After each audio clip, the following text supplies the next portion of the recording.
দেখতে পাইনি না দেখতে পাচ্ছি না, আমার বন্ধুরা দেখতে পায় না, বলে দে। আদা রসুন ছাড়া তুই কি করছিস? একই কাজই তো করছি।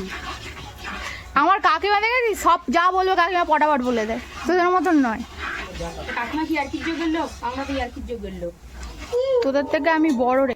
এটা কি বেরেস্তা? ঠিক আছে, মানে এক হাঁড়ি ভাত হয়ে গেছে আর একটা হাঁড়ি ভাত বসিয়ে দিয়েছে কাকিমা। মানে অনেক লোকজন, প্রায় 26 জন লোক, তো এতজন লোকের এক হাঁড়ি ভাত হবে না। মানে বিরিয়ানি, আজকে বিরিয়ানি স্পেশাল আছে, আজকে বিরিয়ানিতে আবার কাকিমা ডিম অ্যাড করবে। ওটা থামস আপ, স্প্রাইট।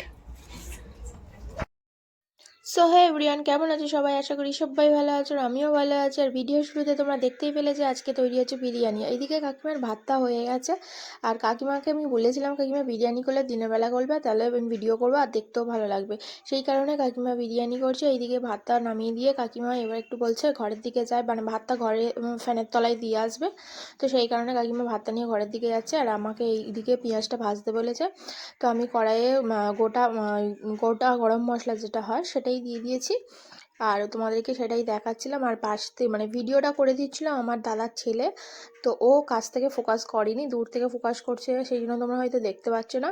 এরপরে আমি তেলটা গরম হয়ে গেলে পেঁয়াজ দিয়ে দেবো। কাকিমা শুধু বলে যে পেঁয়াজ দিতে, তো আমি পেঁয়াজ দিয়ে দেবো।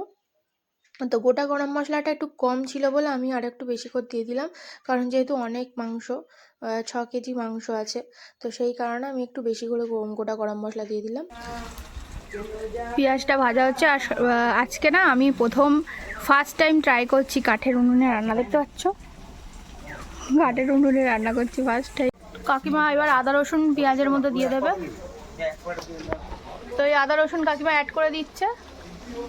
এরপর এর মধ্যে চিকেনটা দিয়ে দেবে।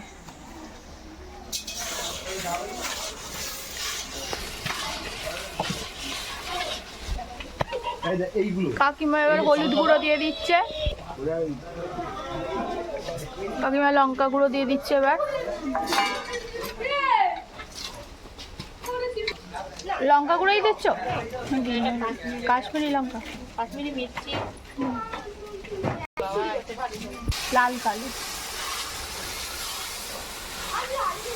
বিরাটভাবে পেঁয়াজ আদা রসুন লঙ্কা গুঁড়ো হলুদ গুঁড়ো দিয়ে কষা হচ্ছে। তো কাকিমার এদিকে মাংস কষা হয়ে গেছে, এরপর ভাত মানে বিরিয়ানির ভাতটা সাজাবে।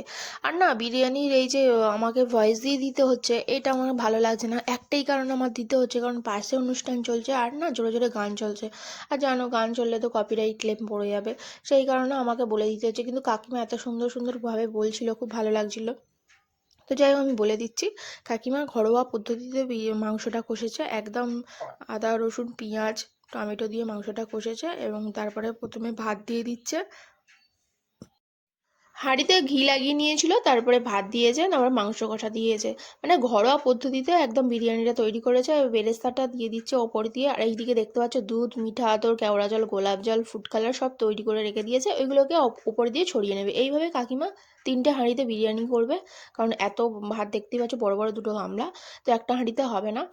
এবার এই বিরিয়ানিগুলো নিয়ে না আমরা বাড়িতে কেউ খাবো না, আমরা সব মানে বিরিয়ানি হয়ে গেলে সব নিয়ে চলে যাব বাগানে, সেখানে ধরে নিয়ে গিয়ে সবাই মিলে আনন্দ করে মজা করে খাবো। যেহেতু এটা ডিসেম্বর মাস, আর সবাই পিকনিকের টাইম সবারই, তো এইটা একটু আগে হয়েছিল, মানে ডিসেম্বরের শুরুতেই হয়েছিল, সেই কারণে আমি ভিডিওটা শেয়ার করছি। আর এইদিকে বিরিয়ানি আমাদের হয়েও গেছে, তো বাচ্চাদের আগে দিয়ে দিয়েছি। আর দেখতেই পাচ্ছ আমরা বাইরে চলে এসেছি, মানে বাগানে এসে খাওয়া দাওয়া করছি, বাগানটাই দেখতে পাচ্ছ। আর আমিও খেয়েছিলাম, যেহেতু ভিডিওটা একটু পুরাতন ভিডিও, আমিও খেয়েছিলাম। কাকিমা খুব সুন্দর বিরিয়ানি করেছিল, অসাধারণ বিরিয়ানি করেছিল, মানে কোনো কথা হবে না। তো ব্লগটা আমি এখানেই শেষ করব। যদি ভালো লেগে থাকে অবশ্যই আমার ইউটিউব চ্যানেলটাকে সাবস্ক্রাইব করে দিয়ে ফেসবুক পেজটাকে ফলো করে দিও। আর তোমরা ততক্ষণ সবাই ভালো থেকো, সুস্থ থেকো, টাটা।